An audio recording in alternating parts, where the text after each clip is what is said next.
그런데 정작 기름진다고 보습제 사용은 안 하시고 스킨이나 에센스만 사용하는 경우가 많아요. 하지만 이건 잘못된 생각이에요.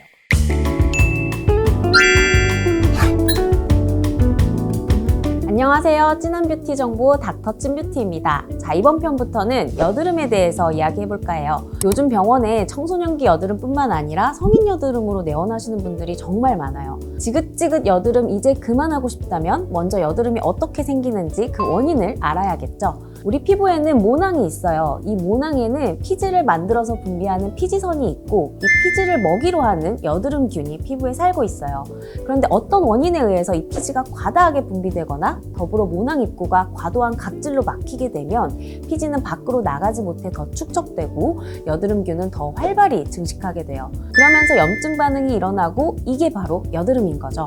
정리하자면 여드름이 생기는 원인은 첫 번째, 피지 분비가 많아지고 두 번째, 각질이 쌓여 모공이 막히고 세 번째, 여드름균이 번식하고 네 번째, 염증 반응이 생기는 것인데 이 네 가지를 해결해주면 여드름은 치료가 됩니다.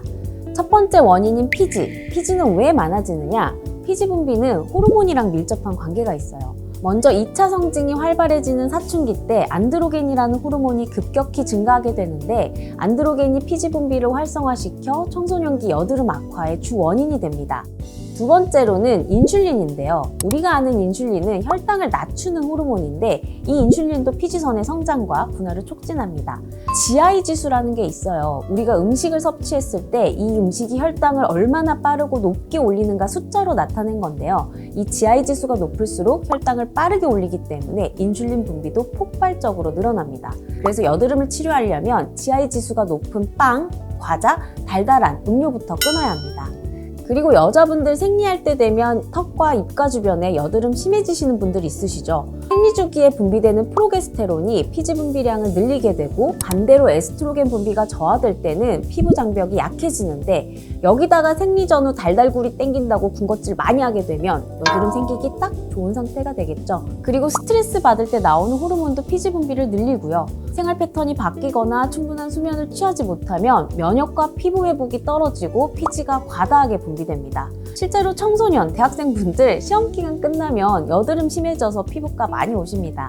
그러니까 정리하자면 피지 분비를 늘리는 스트레스, 수면 부족, 안 좋은 음식은 피해주는 것이 좋습니다. 다음으로 모공의 과각화도 여드름의 원인이라고 했죠. 우리가 흔히 말하는 좁쌀 여드름 있죠. 하얗고 오돌토돌하게 올라왔는데 아직 빨개지지도 않고 곪지도 않은 상태. 이건 피지가 밖으로 나와야 하는데 모공 입구가 각질로 막혀서 피지가 나오지 못하고 안으로 쌓이게 되는 것인데 이 좁쌀이 여드름의 씨앗, 그리고 여드름 전 단계라고 할 수 있습니다. 이 좁쌀 여드름이 있는 단계에서는 적절한 각질 제거가 도움이 될 수 있어요. 평소에 아하나 바하가 들어있는 제품을 사용하면 피부를 살짝 벗겨주는 필링 효과가 있어서 각질 정리에 도움이 되고요. 홈케어 제품으로 좁쌀 여드름이 계속된다면 일주일에 한두 번 병원에 와서 스케일링 받으시는 것도 도움이 됩니다. 그리고 좁쌀 여드름이 있는 분들이 유수분 밸런스가 깨진 경우가 많은데 우리가 흔히 말하는 개기름을 제거하려고 많이들 하시잖아요. 기름 종이도 쓰고 세안도 막 2중 3중 막 열심히 하시고 그런데 정작 기름진다고 보습제 사용은 안 하시고 스킨이나 에센스만 사용하는 경우가 많아요. 하지만 이건 잘못된 생각이에요. 피부 표면에 기름이 많이 생기는 것은 피부가 건조하다고 판단돼서 유분을 계속 분비하는 것이기 때문에 오히려 보습제를 더 발라주어야 유분 분비가 차츰 줄어들게 됩니다. 그리고 가벼운 좁쌀 여드름은 세안 잘하고 보습제 잘 쓰면 그냥 더더 좋아지는 경우가 많은데 우리가 손으로 짜거나 만지기 때문에 염증으로 진행하는 경우가 많아요. 좁쌀을 절대 짜지 마실 것, 그리고 얼굴을 자주 만지는 습관을 고쳐야 합니다. 피부를 자주 만지면 잦은 마찰로 피부 장벽이 약해져요. 생각보다 우리 손은 아무리 깨끗이 씻어도 세균이 정말 많습니다. 그리고 피지 관리 차원에서 세안이 매우 중요합니다. 특히 여성분들은 아무래도 여드름을 가리기 위해서 커버력 있는 제품을 많이 사용하실 텐데 이런 제품이 모공을 막아서 여드름을 더 악화시킵니다. 짙은 화장을 안 하시는 것이 좋은데 그래도 해야 한다면 클렌징을 잘 해주셔야겠죠. 먼저 클렌저 고르실 때 약산성 제품인지 약알칼리성 제품인지 확인해 주시면 좋아요. 약알칼리성 제품은 세정력이 강해서 세안을 하고 나면 뽀득뽀득거려요.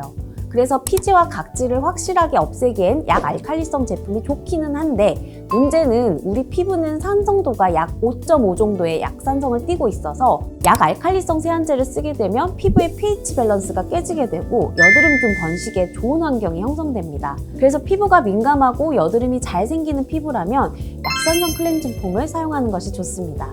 하지만 세정력 자체는 약산성이 약알칼리성에 비해 떨어지는 편이에요. 어떤 클렌저 사용하고 나면 약간 미끌미끌 거리는 경우 있죠. 약산성 클렌저들이 다 그렇습니다. 그래서 유분이 많은 지성 타입의 피부는 약산성 클렌징 폼 사용으로 유분이 충분히 제거되지 못했을 경우에 오히려 또 여드름이 발생할 수 있어요. 그래서 여드름 환자는 무조건 약산성 클렌저를 써야 한다고는 말할 수는 없습니다. 결국 내 피부 상태에 따라 그때그때 다른 클렌저를 써야 한다는 것인데 이 부분은 나중에 더 자세히 다뤄볼게요.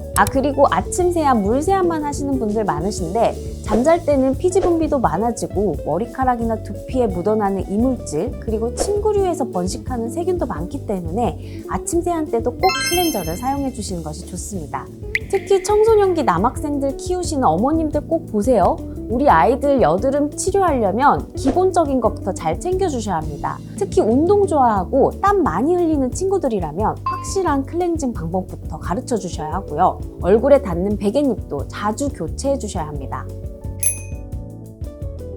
다음 시간에는 여드름 치료에 대해서 더 자세히 알아보겠습니다. 닥터 찐뷰티 오늘도 도움이 되셨다면 구독, 좋아요 부탁드려요. 감사합니다.